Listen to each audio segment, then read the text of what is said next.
Hi and a warm welcome to this course on the Advanced Serverless Architecture with AWS Lambda.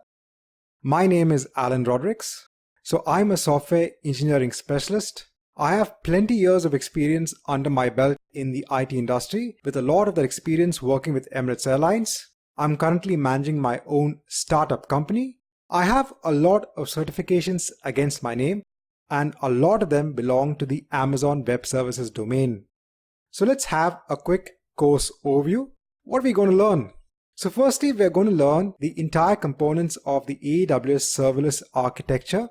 And in this, we are going to learn how to develop an end-to-end application using the serverless components available on AWS. We're then going to have a look at the security aspect with AWS Cognito. We're going to look at other serverless components such as the simple queue service and the simple notification service.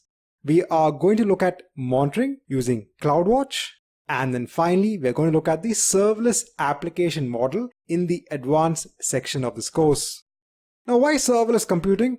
Well, obviously the big keyword is automations. A lot of companies are trying to automate all of their applications, whether it be deployment, whether it be development, everything on the cloud computing platform. Agility. Customers want applications to be deployed as soon as possible. They want new features to be incorporated into applications as fast as possible. And for this, you need to look at serverless computing. And finally, everyone's favorite keyword, DevOps. Now, what are the goals of this course? Well, firstly is designing an application end-to-end using the AWS serverless services. Finally, designing security for your architecture.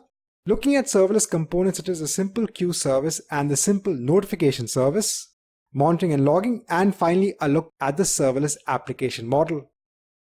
So let's go to our first section, which is a look at the AWS serverless architecture.